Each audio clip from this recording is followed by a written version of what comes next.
Hai Healthizen, welcome to Dear Doctor.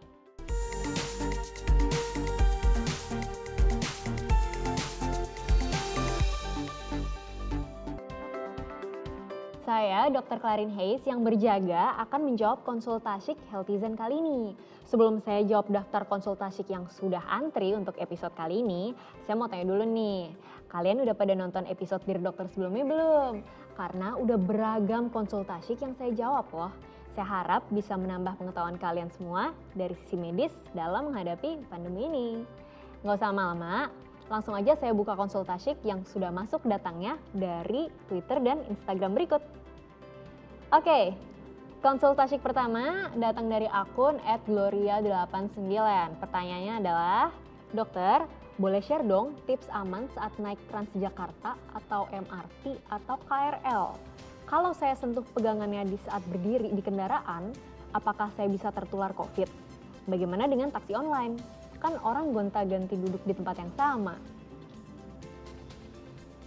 Oke, Dear Gloria 89. Jadi jangan lupa mencuci tangan ya sebelum dan setelah menaiki kereta dan kendaraan umum lainnya. Saat naik taksi online juga pastikan prokesnya. Gunakan taksi yang memang sudah ada standar prokesnya. Seperti kalian bisa disinfeksi bangku dengan disinfektan, itu juga boleh. Tapi lebih penting untuk cuci tangan sebelum dan setelah naik kendaraan umum. Dan pastikan kalian tidak mengucek mata selama di kendaraan ya. Oke, konsultasi asyik atau konsultasi selanjutnya datang dari Andrian Los. Dokter, saya punya kucing di rumah. Apakah kucing saya bisa menularkan virus COVID kalau dia habis main di luar rumah?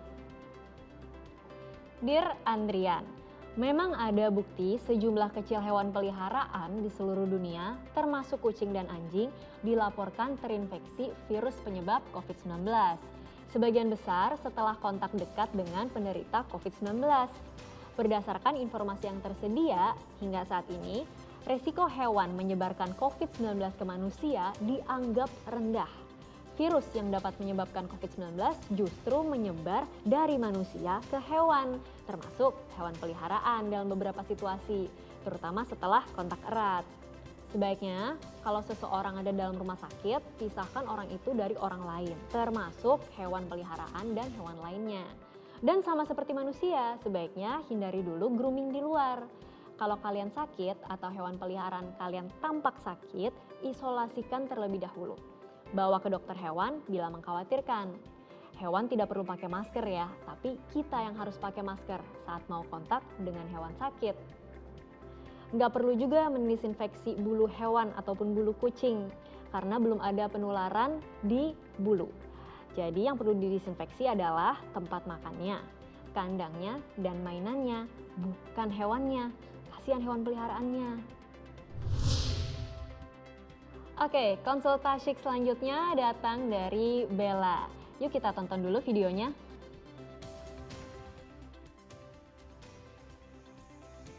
Dear Dok, ya, saya seorang ibu rumah tangga dengan 2 anak saya di bawah 10 tahun. Pada saat pandemi saya sama sekali tidak pernah atau tidak berani ngajak anak-anak jalan. Ya sebelumnya sih rutin sebulan 2 kali lah kita jalan sekedar makan ataupun nonton. Alhamdulillah akhir-akhir ini kasus COVID udah menurun dan pemerintah mulai mengizinkan atau melonggarkan aturan untuk kembali bisa berbelanja di mall. Saya minta tips atau saran-saran apa yang baik untuk anak-anak saya di bawah 10 tahun untuk jalan ke mall. Apakah memang benar-benar anak-anak sudah aman atau ada saran apa yang bisa kami lakukan untuk itu? Terima kasih Dok, kami tunggu jawaban dan sarannya. Oke, Dear Bella, saat ini syarat untuk masuk ke mall yaitu minimal sudah divaksin dosis pertama. Ini adalah salah satu usaha untuk lebih menjaga keamanan saat berada di tempat publik. Bila ingin ke mall, walaupun sudah divaksin, harus tetap laksanakan prokes ya. Jaga jarak ketika sedang berjalan, tetap gunakan masker, mencuci tangan sebelum makan, menghindari kerumunan, dan membatasi interaksi sosial. Setelah sampai rumah pun, segera mandi dan keramas. Bersihkan badan kita dari ujung rambut hingga ujung kaki ya. Apalagi kalau berada di mall cukup lama hingga berjam-jam. Jangan lupa juga untuk tetap jaga pola hidup sehat agar sistem imun kita selalu kuat. Konsultasi selanjutnya, yuk kita dengarkan voice notes yang dikirim dari Titan. Dear dokter, saya Titan, saya mau bertanya, jadi di dekat rumah saya itu kebetulan ada saung nih dok, terus si bapak-bapak tetangga di sekitar rumah saya itu mereka tuh sering banget nongkrong gitu, bahkan mereka tuh nongkrong hampir setiap hari gitu, saat siang dan juga malam hari. Nah padahal kan sesuai dengan ajaran pemerintah ya dok, kita tuh belum boleh untuk berkerumun, tentunya untuk mencegah penyebaran virus corona itu sendiri. Lalu bagaimana ya dok cara kita tuh ngasih tahu gitu tetangga kita yang bahkan usianya jauh lebih tua daripada kita, nah biar gak tersinggung atau marah saat kita ingatkan gitu ya dok untuk tidak berkerumun atau kumpul-kumpul dulu di saung tersebut. Karena biasanya kan kalau misalkan kita negur itu pasti ada aja alasannya gitu dok, entah mau ngeronda atau bilang bosen di rumah aja gitu, seperti itu. Lalu kira-kira gimana ya dok? Terima kasih.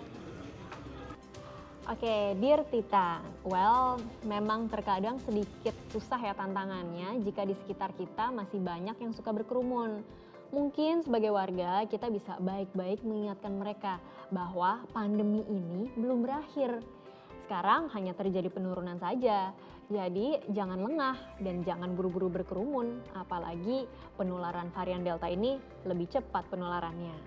Jangan sampai karena kelengahan kita nanti terjadi penularan yang meluas lagi. Apalagi yang berusia lanjut karena mereka lebih rentan tertular. Jadi harus tetap waspada. Kalaupun sesekali ingin bertemu, ingatkan mereka untuk tetap pakai masker dan menjaga jarak. Namun jika mereka masih melakukan berkerumun dengan sering dan tanpa prokes, ya mungkin kita bisa minta bantuan ketua RT atau RW untuk mengingatkan mereka. Karena udah menjadi tugas RT dan RW juga ya untuk menjaga lingkungan agar tetap prokes. Lanjut, ada kiriman voice note lagi nih dari Windadari Putri. Yuk kita dengerin. Dear dokter, saya lihat di berita kalau pemerintah sudah memperbolehkan sejumlah wilayah untuk buka tempat wisatanya. Anak-anak saya dan suami juga mengetahui kabar tersebut. Sudah beberapa kali mereka juga minta sih dok piknik dengan alasan udah bosen di rumah terus selama pandemi ini. Sekolah, kerja kan juga dari rumah. Saya sebenarnya sih masih ragu dan belum mau dok untuk pergi ke tempat wisata dan bertemu dengan banyak orang. Menurut dokter tempat wisata yang gimana ya yang aman selama pandemi ini untuk saya dan keluarga datangi? Terus minta tipsnya dong dok, selama liburan kita harus mempersiapkan apa untuk liburan? Terima kasih dokter, saya tunggu jawabannya. Oke, pertanyaan yang bagus nih Windadari. Jadi tips yang bisa kita lakukan untuk liburan, pertama pastikan badan dalam keadaan sehat saat akan berlibur. Jangan ada demam, batuk, pilek, dan lain sebagainya. Karena kalau daya tahan tubuh sedang menurun, akan lebih mudah terkena penyakit termasuk COVID. Kedua, pilih tempat yang gak rame supaya kita bisa lebih mudah menjaga jarak dengan orang lain. Dan ketiga, jika ada rencana staycation atau menginap, pastikan hotel sudah menerapkan prokes dengan baik. Dan jangan lupa bawa peralatan sendiri ya, seperti sikat gigi, handuk, alat makan, dan botol minum. Intinya peralatan pribadi lah. Dan kemudian yang keempat, jangan lupa selalu memakai masker, sering mencuci tangan, atau sediakan hand sanitizer. Untuk saat sekarang, pakailah double masker ya di tempat umum, yaitu masker bedah di dalam dan dilapisi dengan masker kain di luar.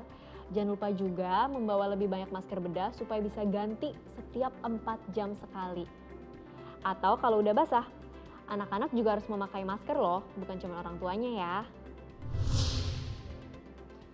Sekarang konsultasi dari Kucing Dapur 32. Dear dokter, benar nggak sih ibu hamil bisa menularkan COVID secara vertikal dari ibu ke janin? Oke, jadi Dear Kucing Dapur, begini ya. sudah ada laporan terbaru yang mengatakan bahwa terdapat transmisi vertikal antara ibu dan janin sebesar 2 hingga 3%. Walaupun belum diketahui secara pasti rute transmisinya. Yang paling penting adalah ibu hamil harus bisa melakukan tindakan pencegahan untuk menghindari terkena COVID dan mencari pengobatan kalau mengalami gejala-gejala seperti demam, batuk, pilek, apalagi sesak nafas. Oke, next konsultasi selanjutnya ada dari Sheina yang bertanya, "Dok, apakah aman memberikan ASI pada bayi bila sang ibu terinfeksi atau suspek virus COVID-19?" Oke, yuk kita jawab. Dear Sheina, sampai saat ini belum ada studi yang mengatakan bahwa virus COVID menular melalui ibu yang positif COVID dan menyusui ASI. Jadi, ibu positif COVID gejala ringan boleh menyusui langsung dengan prokes dan hygiene yang ketat. Seperti tetap gunakan masker, hindari berbicara, maupun kegiatan lain yang berpotensi mengeluarkan droplet saat sedang menyusui. Cara lain yaitu dengan memompa ASI, yaitu pumping. Alat-alat yang digunakan untuk menyusui pun harus betul-betul dibersihkan dan dijaga kebersihannya, termasuk puting ibu. Untuk ibu positif dengan gejala sedang berat, tentu tidak disarankan menyusui langsung dong, apalagi bila kondisi ibu kritis seperti sedang di ICU. Justru ibu yang telah membentuk antibodi seperti terhadap COVID seperti penyintas maupun yang sudah divaksin memiliki ASI yang mengandung antibodi tersebut. Antibodi terhadap COVID atau IgG lebih tinggi kadarnya pada ASI ibu yang divaksin dibanding ibu yang penyintas COVID. Jadi it's okay ya untuk ibu menyusui walaupun ibu tersebut positif COVID. Terakhir ada pertanyaan dari Angga Septian 25 yang bertanya, "Dok, tahun depan pekerjaan saya sepertinya harus bolak-balik ke luar negeri nih. Apakah sudah cukup aman untuk bepergian ke luar negeri?" Oke, Dear Angga Septian, sebenarnya kita semua belum tahu ya kapan pandemi ini akan berakhir. Tapi yang pasti, kemanapun kita pergi, pastinya harus sudah divaksin dulu dong. Dan dengan transportasi apapun kamu bepergian, harus tetap terapkan prokes, yaitu gunakan masker, mencuci tangan, menjaga jarak, hindari kerumunan, dan membatasi interaksi sosial. Oke? Udah semua? Masih ada kesempatannya kok. Tinggal kirimin aja pertanyaan konsultasi Healthy Zen semua ke akun Twitter dan Instagram. Nah, jangan lupa juga ya untuk nonton Dear Dokter. Untuk saat ini, saya Dr. Clarin Hayes pamit undur diri. We share because we care.